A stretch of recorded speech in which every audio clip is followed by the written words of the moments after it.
CFA represents manufacturers supplying the major multiples in the UK and also in the Republic. And we have about 20 members, but it covers about 95% of the bulk of the production in this market.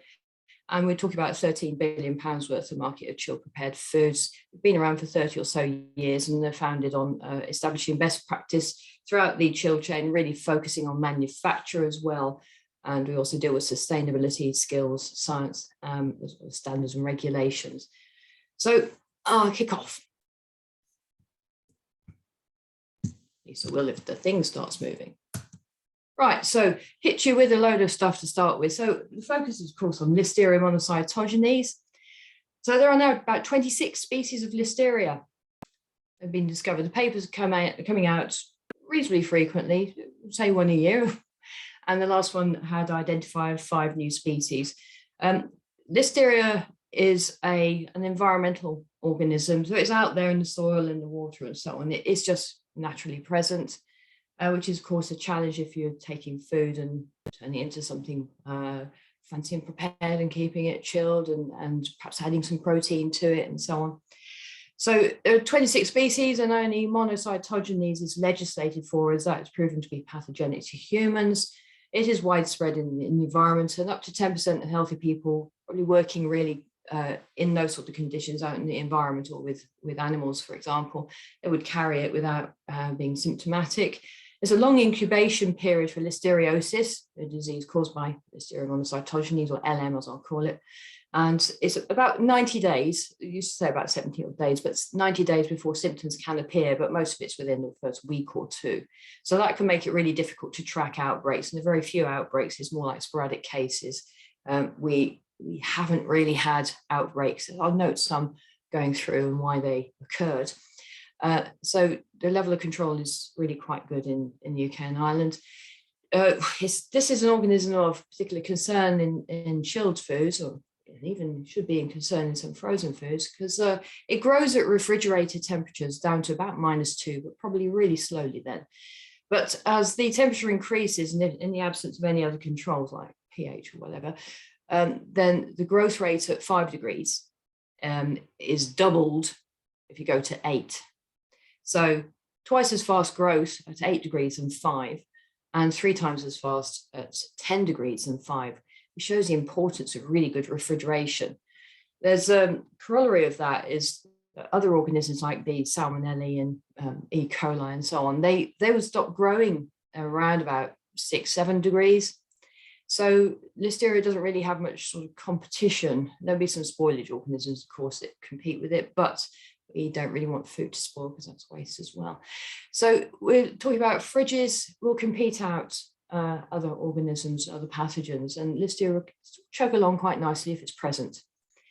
I mentioned frozen food. Listeria will survive freezing, so it will just go into stasis. But say you take a frozen cream cake or something, or even ice cream, out of freezer and it's been contaminated at the point of manufacture, or possibly even in the freezer, it's not protected, then once the temperature starts rising, certainly up to -2 plus, you've got defrosted ex-frozen cake, for example, then Listeria that may be present will start to grow.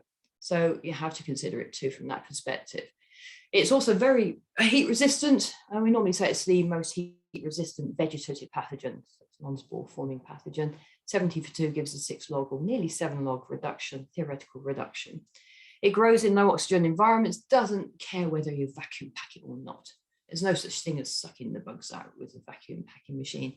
It just, not only does it not do anything to the growth of most pathogens, but it also, vacuum packing will stimulate the potential for Clostridium botulinum and other anaerobes to grow. It's highly salt tolerant. You know, this gets better and better, doesn't it? It survives and even grows in cured foods. It survives almost down to saturated salt solution, 20+% salt solution. So salt really isn't going to control it very much. pH, the numbers for pH have recently changed down to 4 to 4.3. So most people say about 4.2, which is really quite acidic. Big thing from a hygiene perspective, it forms persistent biofilms and surfaces. So you have to keep on top of hygiene all the time. And it forms, you can create grow in harborage points, so difficult to clean places.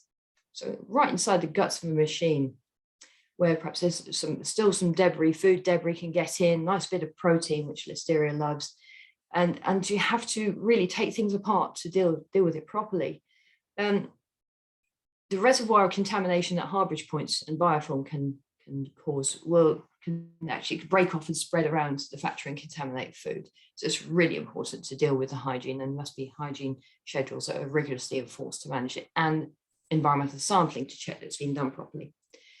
Vulnerable groups are particularly susceptible to listeriosis, and I think about 20% of any population, certainly the UK and USA, are considered to be vulnerable clinically.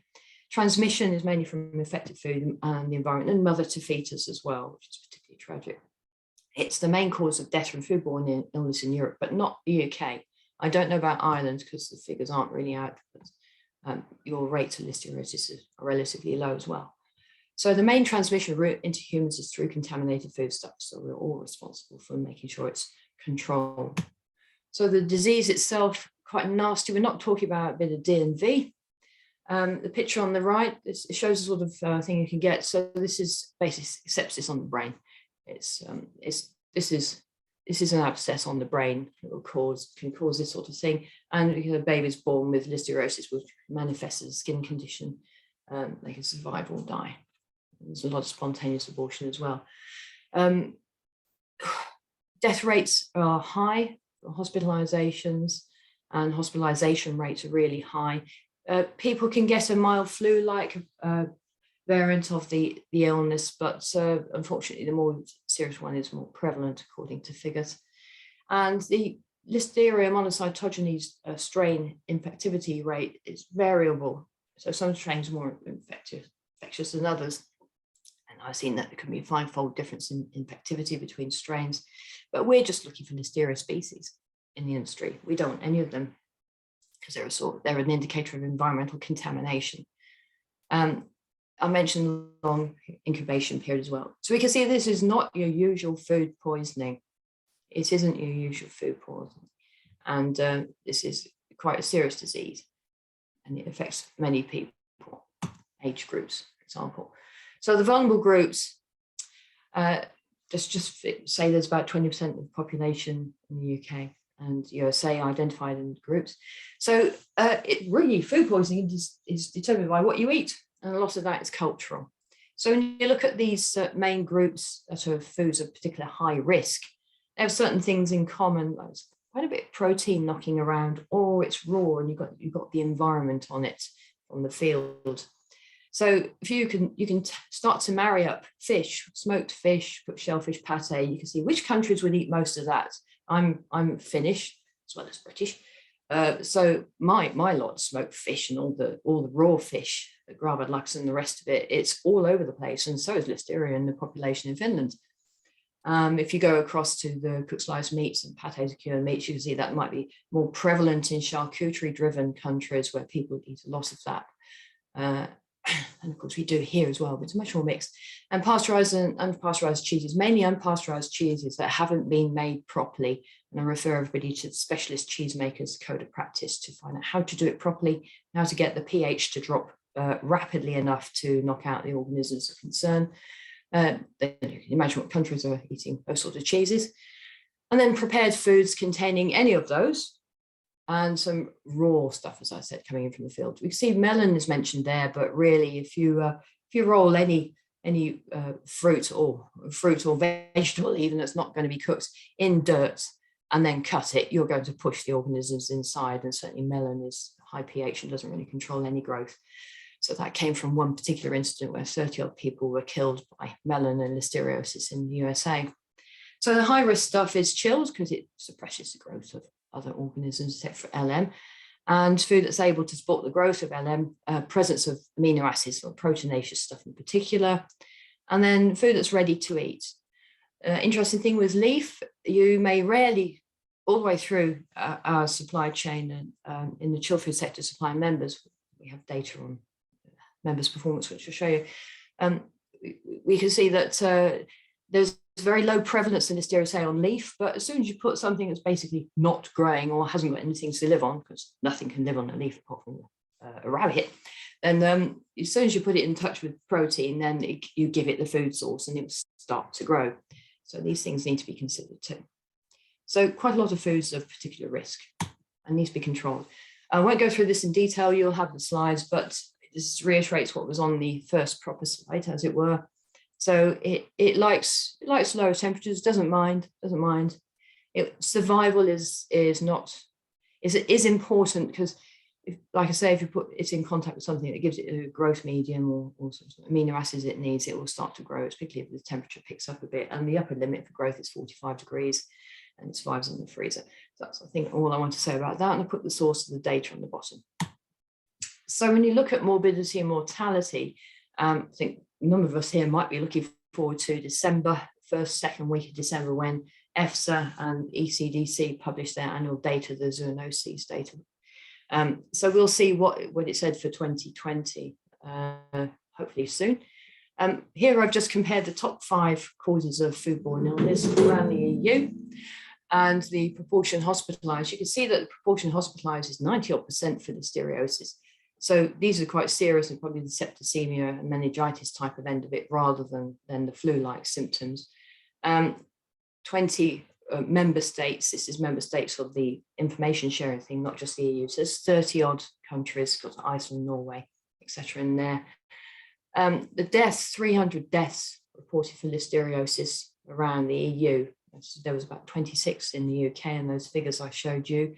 So when we were in the EU, we had about 6 of the population, possibly 10% population, but we got lower than that rate of listeriosis here.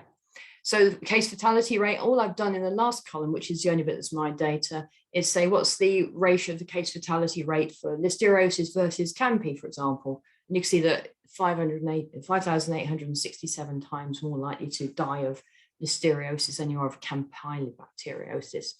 And we think that S-Tech is really pretty nasty, but it's listeriosis is 84 times, should we say, as deadly, and 352 times as deadly as yersiniosis, which has not been a particular problem in the UK or Ireland. So we can see some of these years it really varies. And I remember that in 2013, the ratio was 1,300, and I thought that was bad enough. But yeah, there's not so many fatalities from CAMPI as there are from Listeria, and the case rate ratio is really shockingly high. Nasty organism, we need to deal with it. So we do. There's also seasonality, and there's peaks in the summer, troughs in the winter. So you can say, well, there's temperature abuse would be one thing, al fresco dining, ready to eat food, salad with a load of protein thrown in.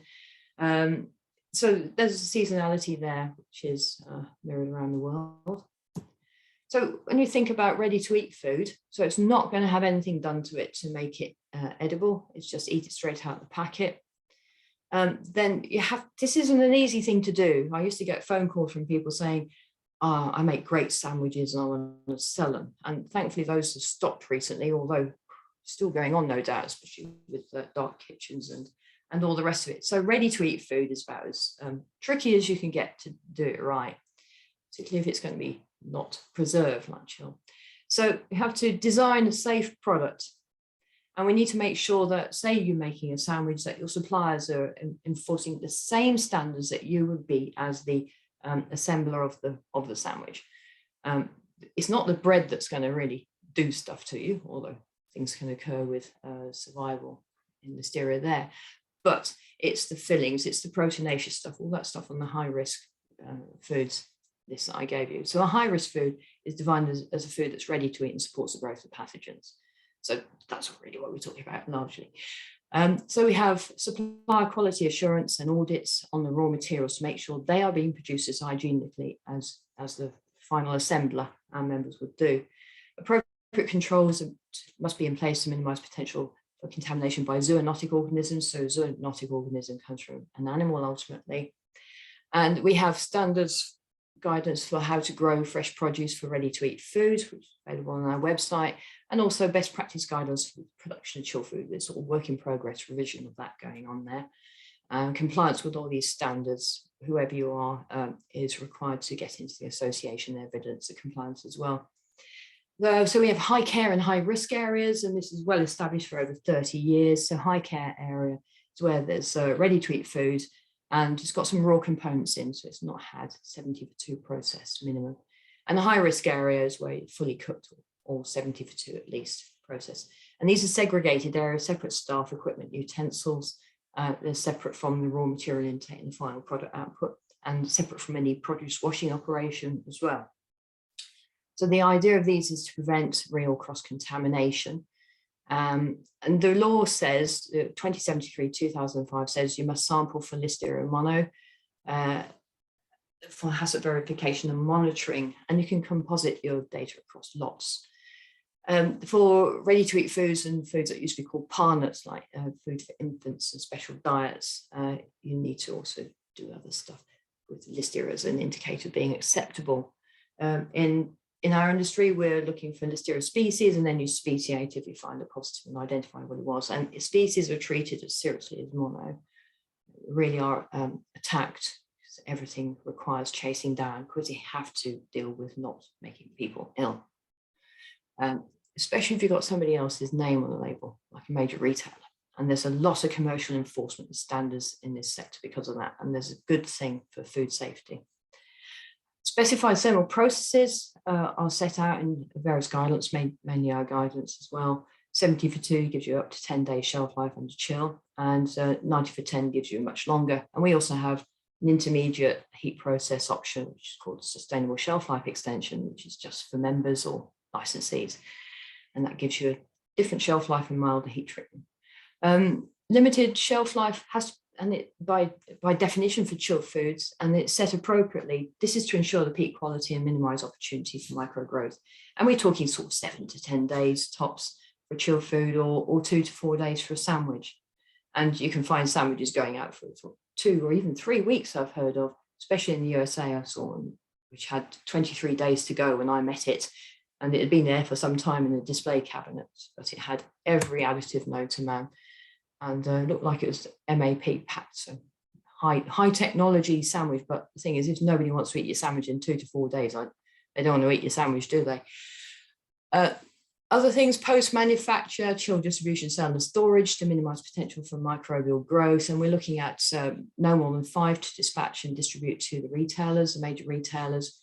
And then retail storage, England, Wales, Northern Ireland is 8 degrees max legally, but nobody is running at that in a serious industry, because as I said, Listeria goes twice as fast at 8 than as 5. And finally, on consumer storage, have a use by date on it and clear usage instructions. And the variable here is fridges, and that's a passion of mine to get fridges working better in terms of temperature performance. And if you look at where it's gone wrong, there's one of these with an asterisk, which is not fatal. It's this Italian thing, nobody dead. It was just the more sort of flu-y type symptoms, and it was school children, 1,556 school children. I don't know whether the sweet corn was frozen and mixed with canned tuna, but that would be that would be probably the most likely thing to have happened. This is going back about 24 years. So the classic one, the first one that was really documented, was field contamination of cabbage. And I've got a great photo somewhere of a load of sheep standing on a pile of cabbages in the field, which wasn't necessarily this outbreak, but if that's happening, there's some gross breach of hygiene. It should be harvested and not left lying around, and certainly not have animals in contact with it. It should be protected from animals. It should just be no sheep or anything else in the field with ready-to-eat crops. So that was the first one. That was coleslaw. So raw cabbage that had sheep all over it. Not surprising, something went wrong. 18 people died. That's where it kicked off. Then the next big one was Queso Fresco. So that's a raw milk cheese. So there it wasn't made properly to deal with the Listeria in the milk. The one that got the UK involved in the whole thing, 87 to 9. There were at least 17 dead, and this was pate imported from Belgium. Now, it was only in the last decade or so I heard what happened. It's not documented, but apparently the pate was made, it was on the truck coming this way, and the compressor was turned off for 24 hours, so it was temperature abused. So there must have been some post-process hygiene issue there is perhaps the pate was made in blocks and sliced, and then the contamination got in because it should have been a high risk area, well managed, and coupled with temperature abuse, which just grow like topsy and a nice proteinaceous thing like that. We haven't got information about the jellied pork tongue, 92 dead there in France. And you go through contamination from an air filtration unit here onto the cooked meat production line. That happened on Independence Day in 1998. They thought they'd just clean the factory down and sort out the air filtration unit while everybody was on holiday. 17 people died because they didn't capture all the dust coming out of the aircon unit. Again, we got the one that happens in the UK is catered sandwiches to hospitals, and these are not, should we say, mainstream multiple retailer sandwiches, not same supply base at all. We wonder why the same standards aren't being applied from the look of it. Canada, this is the maple leaf one, dirty slicer. Everybody knows about slicers, great way of cross-contaminating. Check out the safe smoked fish tool on the Food Standards Scotland's website, and it will tell you you can get 30 pieces of salmon contaminated from the first dirty one, the first Listeria contaminated one. It just spreads contamination lovely. Hospital catered sandwich hygiene and storage temperature. Hospital wards renowned for being very warm. We've got frozen veg, and 2 lots of frozen veg, not produced to ready to eat standards, and that's why I suspect the corn up at the top here might have been the same thing. And then given a load of protein, corn, lovely sweet corn, nice amount of sugar, and given a load of protein, perfect growth median. The Arola Pulse in Denmark, post-processed hygiene, discovered by whole genome sequencing, that link. And again, we got frozen stuff. And then the biggest one in the world, really, with the most fatalities, 216 dead in South Africa. This is Tiger Brands, Enterprise Foods, the polony. So that was post-processed contamination. So it's found in a cooling tank for this chub-packed meat. So cooling tanks and things just have to keep things clean here. And hospital catered sandwich, and the report says raw material hygiene from the supplier. So these are basic things, and it's nothing to do with shelf life. Basic stuff. So the law says, okay, for ready-to-eat foods that can support the growth of LM, except those going to special people like infants and so on, special medical purposes, you take 5 samples and you're not allowed any to exceed 100 per gram. This is only allowed if the manufacturer can show they know what they're doing and have data to show that they're not going to exceed 100 per gram. So there has to be a continuous stream of data. It's just flowing from the environment, monitoring the environment, and then also showing that your product is clean at the point of manufacture, and also the shelf life is not excessive, so it's not going to get to 100. We're not looking to get to 99. We're looking to not have Listeria. If you start to legislate and say you're not allowed to have Listeria, people stop looking for it, which is what's happened in other countries, or they start playing games about this sample a place that they would not suspect to be contaminated, or food that wouldn't be contaminated, or support growth.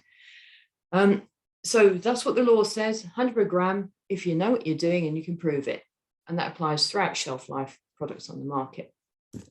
Now, if you don't have evidence to show the enforcer that you know what you're doing, you've had no data to set your shelf life, nothing, no storage trials, day of production, end of life, anything, then the enforcer can say we're demanding it's not detected in 25 grams, which is positive release. And if you've got something like a sandwich or sushi, you're not going to get the data back. You're not going to get the test results back within the shelf life of the product. So it shut your business down.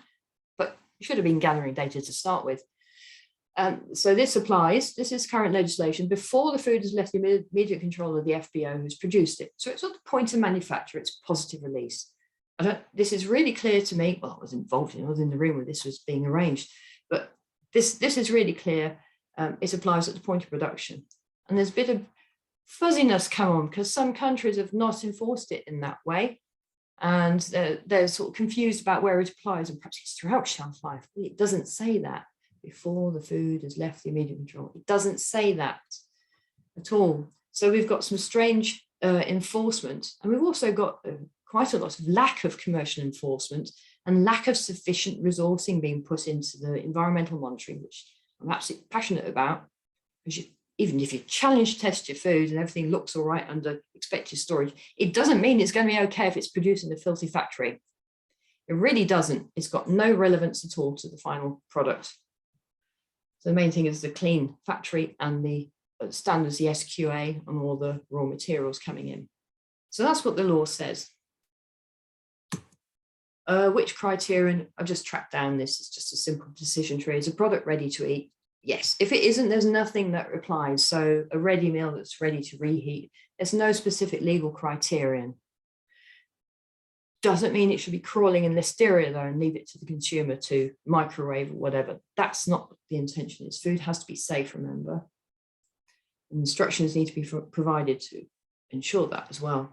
So we've got special rules for infants for medical purposes. There's all sorts of footnotes. It says, for example, don't bother testing table salt, because it wasn't actually clear in the Salt Association how to get that put in. And there's some combinations of water activities and pHs here, which would say it doesn't grow, stop it from growing. And there's this weird thing about shelf life, less than 5 days or frozen at least -12. The shelf life of less than 5 days, it seems to be related to catering and with an attempt to not require the whole food service sector to do a load of listeria work, which perhaps they should. But still, there is no scientific basis to less than 5 days doesn't support growth. Because if you have a piece of, let's say, a piece of fish, like say, take classic cold smoked fish, it will start, if listeria is present, it will start to grow within a couple of days. So this thing is completely erroneous with the less than 5 days. It doesn't mean also if you've got a shelf life that's less than 5 days, which is their production +4, by the way, that you don't have to bother with shelf life testing at all, because you've still got to comply with 100 per gram. And ideally, you're not going to actually have anything there at certainly countable levels and really low prevalence of detection. You can do scientific modeling, historic data, etc., to show where the growth supported. Anyway, if you get through all this and your product's ready to eat and it will grow listeria on it, if listeria is present, then if it grows to more than 100, your shelf life's too long and your controls aren't right. That's all you can say. It's so you need to reduce the shelf life and improve the controls probably throughout the whole supply chain if you're just putting something between 2 slices of bread.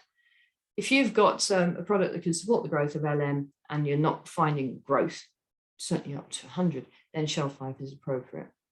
That's all that means. So the regs say you've got to do a lot of environmental sampling.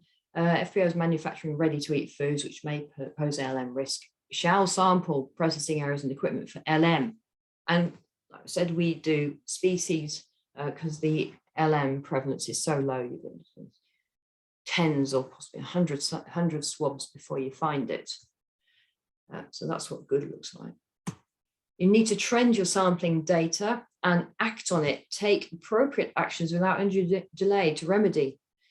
Doesn't say anything more in the regs. And this is like the massivest thing.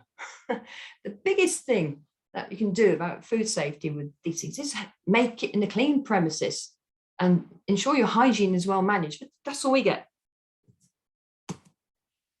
Shelf life studies, a lot about shelf life studies in the regulation. So conduct studies in accordance with Annex 2 to make sure you don't breach the 100 per gram. That's what I'm saying at the moment, or not detected. It says food businesses may collaborate in conducting those studies, and we have this massive database of data from all across chilled food manufacturers in our membership going back to 2003. We started collecting data. There's all sorts of stuff about the studies, what they should include, and knowing your PHAW, salt, etc., any preservatives, packaging, that, all the rest of it. Storage and processing conditions that you know, not desired. So you can't do your shelf life at 2 degrees because which fridge is going to achieve that? You can look at scientific literature and research data as well, which, smaller manufacturers are not going to do that. Really, it's not going to happen, is it? And then there's all this stuff, depending on what, whether you know what you're doing, you can use predictive modeling and so on. You can do some tests with challenge tests with inoculating microorganisms. Really, this is anathema because it just ignores the whole thing about manufacturing hygiene being critical, as we've shown through the outbreaks. And then studies to evaluate growth and survival under reasonably foreseeable conditions, which I take to be storage trials, which we do to set shelf life, coupled with their production and end of life testing. So the main thing is to design a safe product. Design a safe product during NPD. So the number of shelf life studies would be determined by HACCP, by the risk presented really, and which is really related to how well the risk is managed. So it's about your component quality, buying good quality components, that's micro, as well as all the other parameters, and the supply quality assurance to make sure that is in place on an ongoing basis and have a relationship with suppliers. Risk management in place, also manufacture and production controls, all of that. How secure is your supply chain? How secure are the standards, and including your own as a producer? And this really taking into account micro safety and stability with indicators of spoilage, organoleptic, of course, as the consumer wants to eat it, and do all of this work, especially looking at pathogens before any factory trialing. You don't want to be introducing pathogens into the factory environment. Test using a competent lab. We've produced some labs guidance, third-party labs guidance. It's actually called How to Get the Best Out of Third-Party Labs. And it includes sort of telling them when there's going to be promotion, in good time, so you don't just send a load of samples and it's weekend as well and in the holiday period, sort of very practical stuff here. And we want day of production and end of life testing. Day of production tells you how clean the product is and how good your hygiene control is and on the raw materials. And end of life talks about appropriateness of shelf life that you're giving it. And in between, if shelf life's long enough, it's not much of that because we're dealing with short shelf life, 7 to 10 days, different sample for each test point. So historical data is really the best indication of how well things are under control. And when we got an environment that's a chilled environment with biocides being used appropriately, the right contact time and concentration applied in the right way, then you're going to have quite stressed organisms, and they're not really going to grow as well as something that's grown in the lab and used in challenge testing and dumped in at very high levels. Just completely unnatural sort of approach. So we can say that the data on LM levels present at the day of production, at the beginning and end of shelf life, can be used to assess growth potential. And we collect those data, and we have done for more than 15 years plus, as I said. And manufacturers should have a database of LM consisting of the samples from DOP and EOL for each product. Then validation and monitoring of hygiene is just absolutely critical here. We don't have an issue under EU law with any legislated levels or prevalences. It just says you must do it and attack where there is a problem. So you've got to collect your data, continuous stream of data from all around the production area where it presents a risk to the food, and look at the trends and address with hygiene. And we have massive teams of people doing this in the chilled food sector, certainly in the UK and going over to Ireland too, those suppliers in the major multiples at least. And this is a huge amount of effort. This is probably 100 million quid over the last 15, 20 years been spent on this, really, just by our industry. So environmental swabbing is presence absence. There's no levels looked at there, and we're looking at species and LM, and this validates cleaning method efficacy and verifies whether you're doing it properly on an ongoing basis. And the food sampling, we split into day of production and end of life, as I said. So these are real data. This is the big one here. We only can fit 12 years worth of data on the screen on the actual website, which is hidden, so don't even try looking for it. So we have 12 years worth of data here, but we have about 4 million data points going back to when we started. It was 2004, collecting 2003 data for food when we started. So on the ready-to-eat food prevalence in the last 12 years, from CFA members alone, 963,119 samples were taken. This is just monitoring, it's not investigation data at all. And the prevalence of LM was less than 0.7 at any point during shelf life, either day of production or end of life, and only 0.005% of those were quantifiable. And we say quantifiable as anything more than 20 per grams, which has been an LOQ there. So we got very low prevalence. If we find it, if it's found, it creates a cascade of activity to address it. Okay, that's in the foods, and then the same applies in the environment.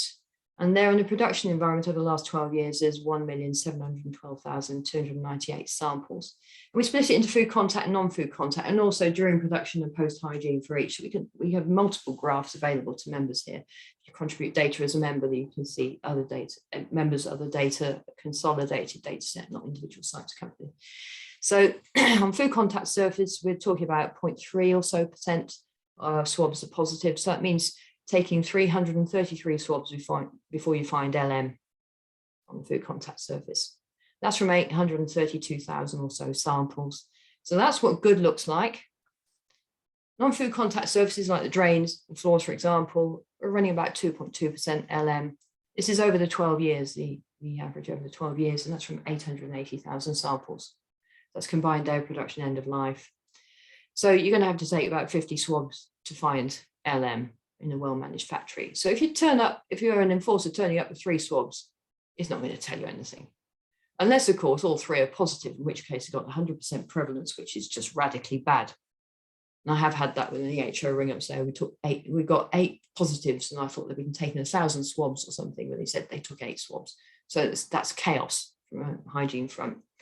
So I mentioned we've got more than 4 million data points since data collection started, and we normally say it's about a tenner a test. But that excludes actually all the management and the hygiene and everything else, and all the sorting everything out. This is just the test cost, £40 million. And this massive ongoing commitment to resourcing. This is a KPI.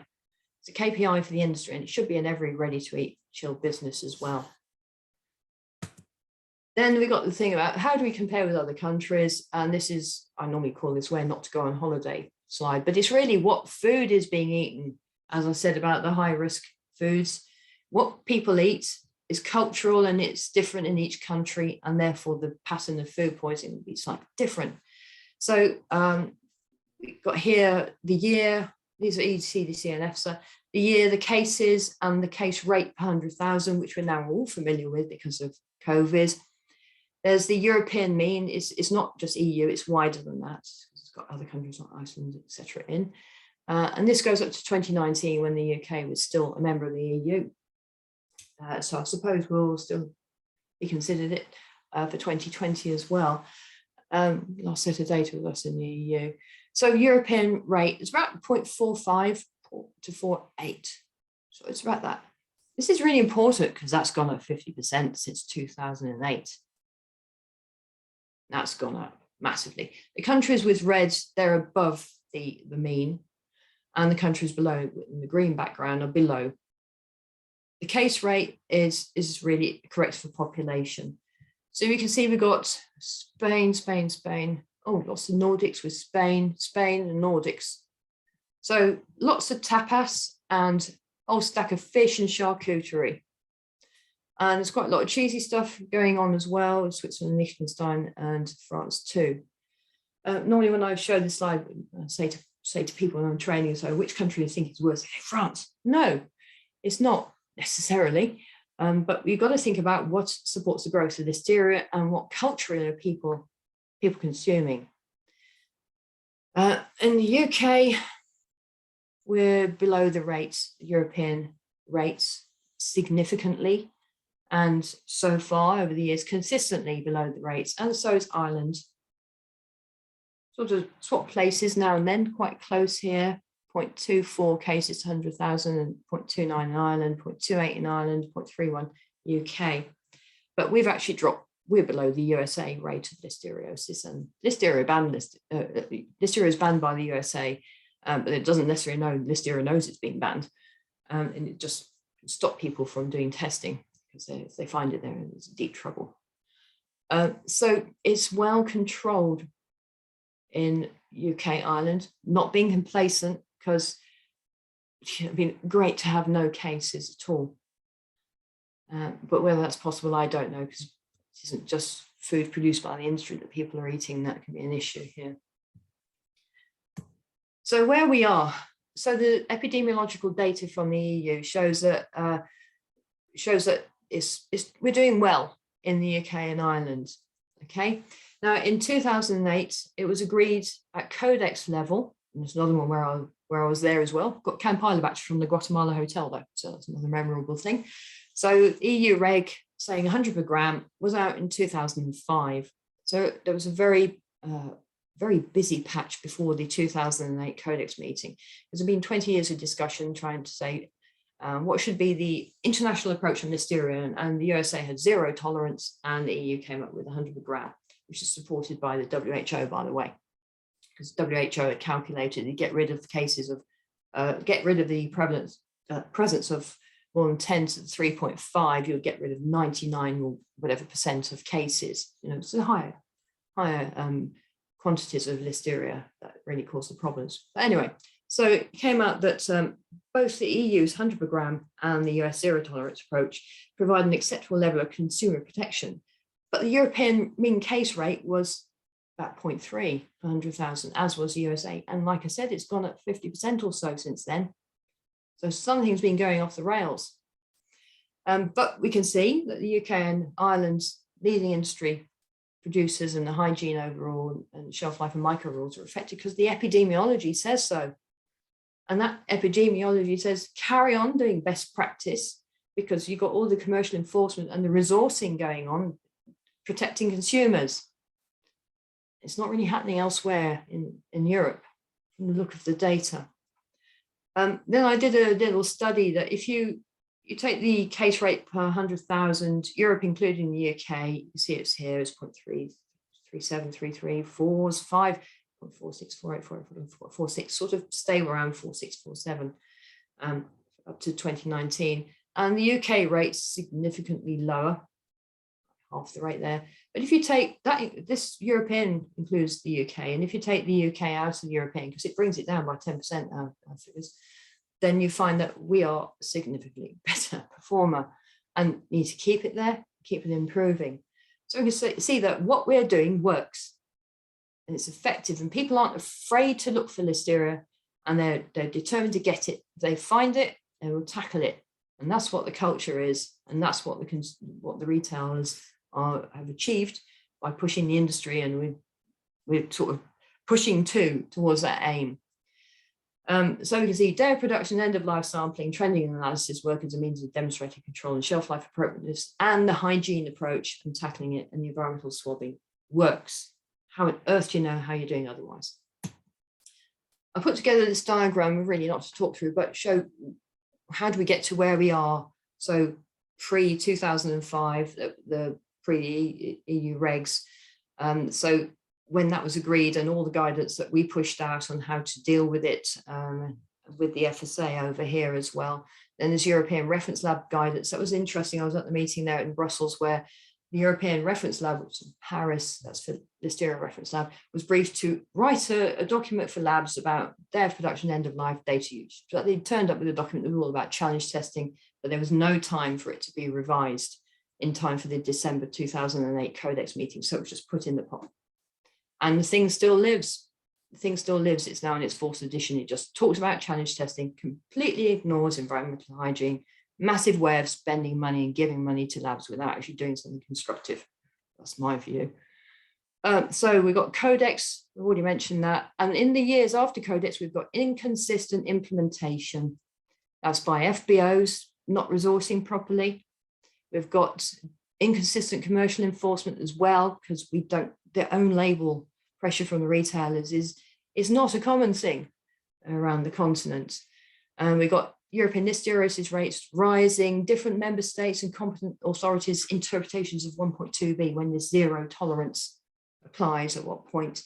There's a court case ongoing which should be resolved, I understand, by April next year, where a fish company, there was a centre of an outbreak, and the authorities seem to have said, well, we want 0 in your smoked fish throughout shelf life, which you can't do that with a raw smoked fish. Possibly have to irradiate it, I suppose, but I don't know if anybody's up for that at the moment. So there's a court case about the interpretation by the authorities there in Estonia. And we got a new ISO document all about challenge testing, and another EU reference lab, the 4th edition of this thing that was not suitable for purpose, according to the Commission, back in 2008. That's out. It's all about challenge testing as well, specifically with Listeria and how to do it for labs. But it doesn't reflect control of hygiene and need to control hygiene, and it costs a fortune. It's about 15,000 euros a test. And so all the money will be spent on that. So the regs are now being proposed to change to require for product that supports the growth of ready to eat, that supports the growth of LM, to require challenge testing to set the shelf life. Otherwise, non-detected throughout shelf life. Bang goes your industry, bang goes all your money on challenge testing. So the issue is that challenge testing doesn't address production hygiene, which we've seen from the outbreaks. This is where things go wrong. Doesn't reflect the reality of damaged organisms or loads. It has to be done for each recipe. There isn't even sufficient lab capacity to do all this, and it's going to, for the continent particularly, the shelf lives are 2 to 3 times longer than we have. It's going to reduce shelf life. Maybe a good thing, but you've got to be careful about leading to increased waste. This whole thing about challenge tests and then alternative is non-detected throughout life. Lovely to aspire to. How are you going to do it? It's going to be impact, process, or irradiation. The main thing really, I suppose, apart from this doesn't address anything practical. It consumes money that should be spent on doing something positive, like doing all the environmental hygiene, spending the money on the swabs and the tests and all the corrective actions as well, and monitoring the food, dev production, hygiene, and the shelf life through end of life as well. And all the money that is spent and needs to be spent on supplier quality assurance, especially on the ready-to-eat stuff, to ensure the same high standards are being met. All that takes money instead of sending it to a lab to do a test that really is meaningless. So big thing here is what we do works, and we can show that through the epi data. So carry on with the high care, high risk, carry on applying GMP and HACCP and the sampling and the trending action. We know 100 per gram. We're not running at 99 or anything like that. It drives compliance with best practice and achieving high standards. It doesn't put people off like the Zero does in the USA. Storage trials set shelf life, and DOP and EOL and the trending analysis really does work and protects people. We've got quite a lot of guidance, and these links are live. So Listeria management guidance, the second blog here, that's really just for members and enforcers. So we're building that into the revision of manufacturing practice, which is that one. And these, some of these, the micro criteria stuff and the FBIG, the food and biocides, how to clean and disinfect properly, and tells you what biocides really work about against Listeria and how to apply them. They are free. They're all free stuff here. Other ones that for a small amount of money are available. And that's where I'll end and have a quick look at the Q&A. Okay, so I'm happy to take questions. I can see a couple of things here for Perfect, Karin. Yeah. Thank you so much for that presentation. It was very interesting and thorough on Listeria monocytogenes and how we can control it. So I suppose just there are a few questions in there, but just to let everyone know that if we want to take make the use of Karin's expertise while she's available, if you could pop any questions you have down at the bottom of the screen in the Q&A box, and we will kick off. There are a few questions in, as Karin said. Yeah. So sandwiches is used by our best before enough. Well, it shouldn't be a best before in a sandwich anyway.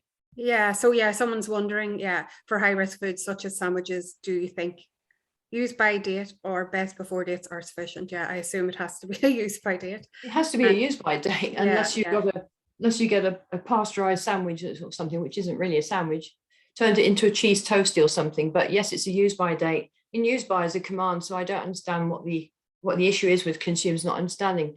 But really, whenever it comes up in the media, particularly with a waste perspective on it, we find that the politicians are unable to communicate it themselves, which doesn't really help with clarity of comms. So this one, it's always in the FSA, so it's been about 30% of people don't understand it or ignore it anyway. Yes. Okay, thank you, Karin. Someone's asked a specific question. We ferment sauerkraut or kimchi, and all containing fresh produce with no cook step. However, the fermentation drops the pH massively. Could this be seen as a kill step? Yeah, that's how that's what the safety of those products are made is based on, but it has to be done quickly and rapidly. That's it's just like fermentation of meat, making salami. It has to be quick, and well, it has to be rapid and to a low enough level. And you can see that pH about 4.2 and below, Listeria shouldn't be a problem, but it might not be the only organism of concern, but certainly Listeria. It's the same as a raw milk cheese, really. You have to do the fermentation and quickly enough so that the pH drops because of lactic acid. Perfect. We have some questions also that are in the chat box here, so I'll look at them. Yeah, rate of increase since 2000 is like ready meals is not a ready to eat food, so that's got nothing to do with Listeria. Yeah, I think, yeah, that's more of a comment than a question, I think, is it? Yeah, and then why is it legally 8 degrees for fridges in the UK? Well, we did fight it. There was a massive fight from about 94 to 96 fighting it, but it was done on the basis of cutting red tape, and the retailer said, well, we're not going to run at 8 degrees anyway. But there's a defrost cycle on display cabinets. This is more about commercial refrigeration for display cabinets in shops. So there's a defrost cycle, so the temperature will rise above 5, which may be the preset on the defrost, and there's concern about an EHO coming along, testing the temperature and being prosecuted while it's on the defrost cycle. So it was put up through that sort of lobbying and was resisted by us. Okay, we lost that one. There seems to be a little variation on what pH actually controls Listeria monocytogenes, whether 4 or 4.3. Can you clarify exactly what it is, please? All right. Well, I'd say 4.2, but that slide that I whizzed past, so they gave a range. You can get tests done under different conditions. Who knows? It might have been done with hydrochloric acid reducing the pH, which would do things to the organism, or there'd be something more natural like a citric acid or a combination of whatever food acids you would find. So it depends on how you reduce the pH, because that will affect the membrane of the organism, which is really all this is about. If you disrupt the membrane of or cell wall of a bacterium, then it's going to not function well. So it just depends on what acid you would use. Perfect. We have another question there. How can small manufacturers determine shelf life, especially in relation to Listeria monocytogenes? They do not understand the studies and usually end up with the end of life shelf life result from the lab. How useful is this? Probably not very, especially a small business won't necessarily understand what they should have been testing for anyway and just tick all the boxes and say test for everything. So I refer you to a document on the penultimate slide, which is how to do your shelf life and with respect to Listeria mono. And we picked an example that was simplified for small businesses and then for larger businesses. So we wrote it in such a way that it should be accessible to small businesses too. Perfect. And someone wants to go back to we were use by dates and food waste. How do supermarkets get away with food donations of salad boxes, etc., if they're past their use by date? Well, it's illegal to sell anything past the use by date, so that's not happening. There is, however, for something you can't freeze a salad, but there is agreement with WRAP over here that if food is frozen before the end of its shelf life, frozen quickly as well, then it can be sold for defrosting and consumption same day it's defrosted. So there's that, but not salad. You can't freeze a salad. You can't. It's not legal to sell anything like that. And just we have one more there. What are I suppose you discussed challenge testing. What are the potential consequences of the law changing and bringing in challenge testing in terms of food waste, etc.? Okay, so the shelf life of food on the continent is 2 to 3 times per product what we would say in the UK and Ireland. It's just a different way of doing things. There are different processes involved there. Some way of doing pasteurization, and the food ends up quite mushy and wouldn't really be sellable in our market, but that's protected from Listeria. So we would expect to see for products with particularly long lives that would have to be shortened, and whether consumers then be ready to accept shortened shelf lives and suddenly had a much longer shelf life before. For example, I'm thinking about cooked meats and things. Then they create food waste, or they just store it for the original amount of time that they did. Which negates the whole purpose of having spent 15,000 euros on doing the challenge test. So really the ultimate thing, if this really goes ahead, going to fight it, is that there'll be less money to be spent on actually doing something worthwhile, which is controlling your hygiene and supply chain. Okay, perfect. We have another question.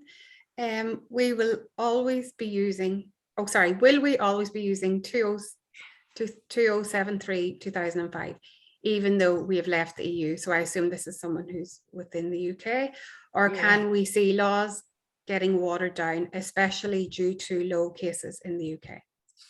Well, I think not having challenge testing stipulated in law will not be watered down. It actually be doing something effective.